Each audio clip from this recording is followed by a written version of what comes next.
Joining us now, Ambassador Michael Carpenter, former NSC Senior Director for Europe. And Ambassador, first, what do you make of the timing of this gathering there in China and the message that these leaders are trying to send?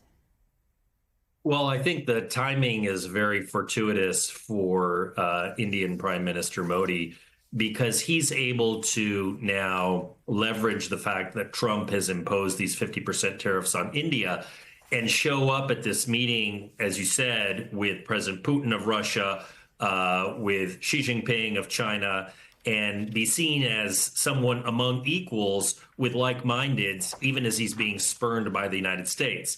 And so I think for Modi, this is a big opportunity, but also, of course, for Putin and for Xi and the other dictators who will show up in China, this is an opportunity to sort of reaffirm the axis of aggressors or the axis of autocrats, if you will, and their cooperation in the defense of their regimes against what they see as democratic encroachment.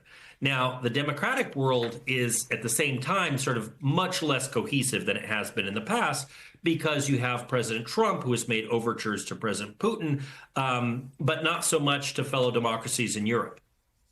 So French President Emmanuel Macron says if today's deadline passes without any action, quote, it means that once again President Putin played President Trump.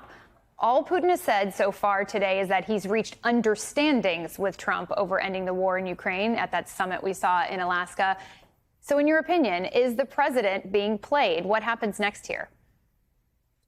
Well, I think with the upshot of the meeting in Alaska was that essentially President Trump gave President Putin a permission slip to continue the bombing in Ukraine, which he has done. In fact, the bombing under the 7 months of the Trump administration has been more intense and more damaging, especially in Ukrainian cities, than at any point previously during the war. And so essentially by letting this deadline for imposing costs on Russia come and go, President Trump is allowing President Putin to continue this effort to bomb Ukraine into submission. And it doesn't appear that that is going to change anytime soon. And so no matter what happens with subsequent meetings and potentially a trilateral summit with the U.S., Ukraine, and Russia, it's unlikely that Putin is going to give up on his demands that he continue to subjugate Ukraine.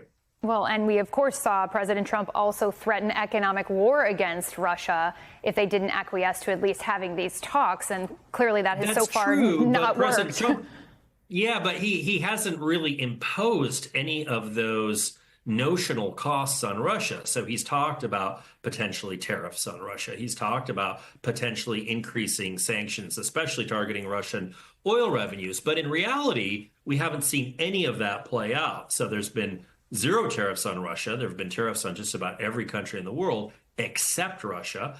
We haven't seen additional sanctions. We haven't seen additional cost imposition measures. And so Putin must be smiling in the Kremlin and thinking to himself, this is great. I just get to continue what I've been doing all along with absolutely zero repercussions. What do you make of the dynamic now on the global stage where you see lack of implications or impact from Trump on Russia, but then you see tariffs leveled at allies like India, and then you see India cozying up to Russia and China and that so-called axis of upheaval there in China? So what do you make of all of that, and how dire could that be for our own national interests? Well, you know, what's interesting with the tariffs that were imposed on India, so those were ostensibly because India was purchasing Russian oil, but larger consumers of Russian oil, such as China or Turkey, were spared those sanctions. And so I think the Indian Prime Minister Modi saw this as a real affront, and that's why he is now trying to make common cause with China, even though they have a very complex relationship, including hostilities in 2020, but also with Russia's Vladimir Putin.